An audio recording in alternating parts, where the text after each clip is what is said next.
الحمد للہ رب العالمین والعاقبۃ للمتقین الصلاۃ والسلام علیک یا رسول اللہ۔ میرے محترم سامعین و ناظرین، السلام علیکم ورحمۃ اللہ وبرکاتہ۔ گزشتہ آیات میں آپ نے ذکر سنا تورات شریف کا، انجیل شریف کا اور قرآن پاک کا۔ گزشتہ آیت میں بتایا گیا کہ قرآن پاک کے مطابق فیصلے کیے جائیں۔ یہ کتاب اتاری ہے اللہ تعالیٰ نے، حضور اکرم صلی اللہ تعالی وسلم فیصلہ فرمائیں یا آپ کے متبعین کوئی فیصلہ کریں تو قرآن کے مطابق فیصلہ کریں۔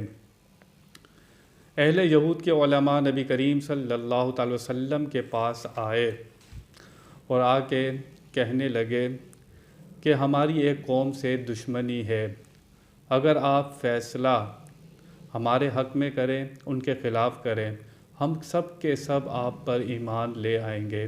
اگر ہم ایمان لے آئیں گے تو ہماری پیروی کرنے والے بہت سے لوگ آپ پر ایمان لے کر آئیں گے۔ یہ وہ باتیں کر رہے تھے کہ اللہ تعالیٰ نے آیہ کریمہ کا نزول فرمایا، وَنِحْكُمْ بَيْنَهُمْ بِمَا أَنزَلَ اللَّهُ وَلَتَتَّبِعْ أَهْوَاءَهُمْ وَاحْذَرْهُمْ أَن يَفْتِنُوكَ عَن بَعْدِ مَا أَنزَلَ اللَّهُ إِلَيْكَ۔ اور اے مسلمان، یہ کہ ان لوگوں کے درمیان اس کے مطابق فیصلہ کرو جو اللہ نے نازل فرمایا ہے، اور ان کی خواہشات کے پیچھے نہ چلو اور ان سے بچتے رہو کہ کہیں وہ تمہیں اس کے بعض احکام سے ہٹا نہ دیں جو اللہ نے تمہاری طرف نازل کیا ہے۔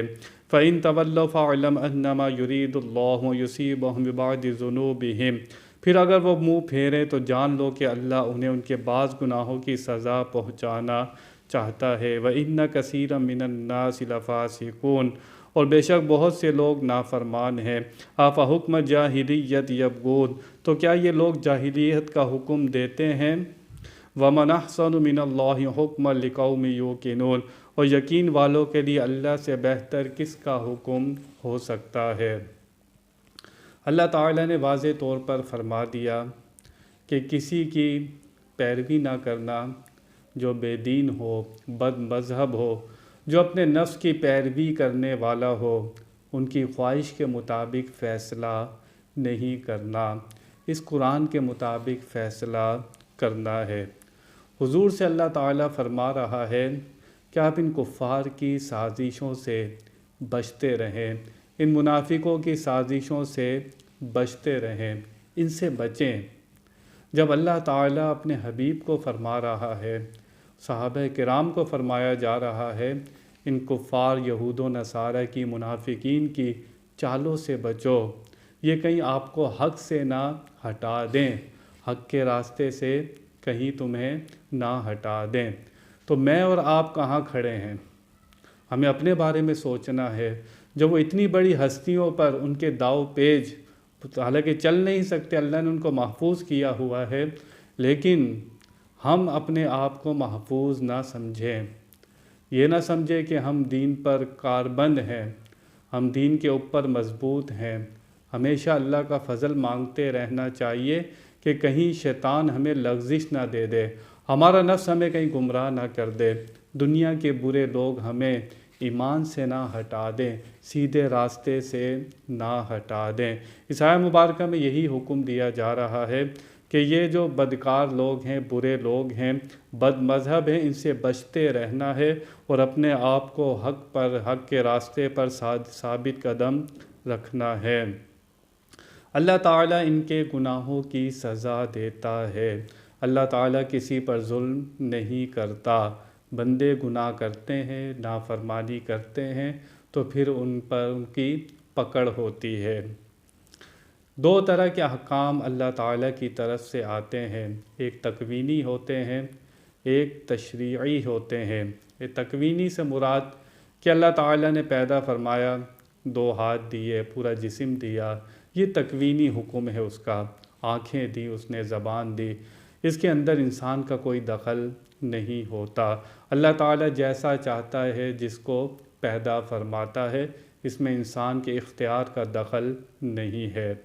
دوسرے وہ ہیں تشریعی احکام، ان پر سزا اور جزا ہے کہ بندہ دیکھو نماز پڑھتا ہے یا نہیں پڑھتا، روزہ رکھتا ہے یا نہیں رکھتا، نیکی کے راستے پر جاتا ہے یا برائی کے راستے پر جاتا ہے۔ یہ دونوں راستے اللہ تعالیٰ نے بندے کو دکھا دیے ہیں۔ آسمان کو تخلیق کیا، زمین کو تخلیق کیا، دلائل قدرت پیدا کیے، یہ سارے دلائل سامنے رکھے بندے کو پھر عقل بھی دی، پھر دو راستے اس کے سامنے رکھے کہ دیکھو یہ کہاں جاتا ہے، اسی پر ثواب اور جزا ہے۔ ہم جو اپنے اختیار سے جو کام کرتے ہیں اسی پر ثواب ملے گا، اسی پر عذاب ملے گا۔ اپنے اختیار سے نیکی کریں گے اس پر جزا ملے گی، اپنے اختیار سے برائی کریں گے اس پر گناہ ملے گا۔ یہ اللہ تعالیٰ نے راستے دکھا دیے، بندے کو عقل دی، دلائل قدرت سامنے ہمارے رکھے، آسمان رکھا، سورج رکھا، چاند رکھا، تارے رکھے، یہ پوری کائنات ہمارے سامنے رکھی، کوئی اس کو بنانے والا نہیں ہے اللہ تعالیٰ کے سوا۔ یہ پوری کائنات ہمارے سامنے رکھی، اپنے آپ کو پوشیدہ رکھا، نبیوں کو بھیجا، آسمان سے کتابیں آئیں۔ دیکھو بندے پھر اللہ کا حکم، اس کے رسول کا حکم مانتے ہیں یا آپ کی نفس کی پیروی کرتے ہیں، اسی پر سزا اور جزا ہے کہ ہم کس کی پیروی کر رہے ہیں۔ ہم رسولوں کا حکم مانتے ہیں، قرآن کا حکم مانتے ہیں یا نہیں مانتے، یا اپنے نفس کی خواہشات کے پیچھے چلتے ہیں، اسی پر سزا اور جزا ہے۔ اللہ تعالیٰ سے دعا ہے کہ وہ ہمیں سیدھے راستے کی ہدایت عطا فرمائے۔ وآخر دعوانا ان الحمد للہ رب العالمین۔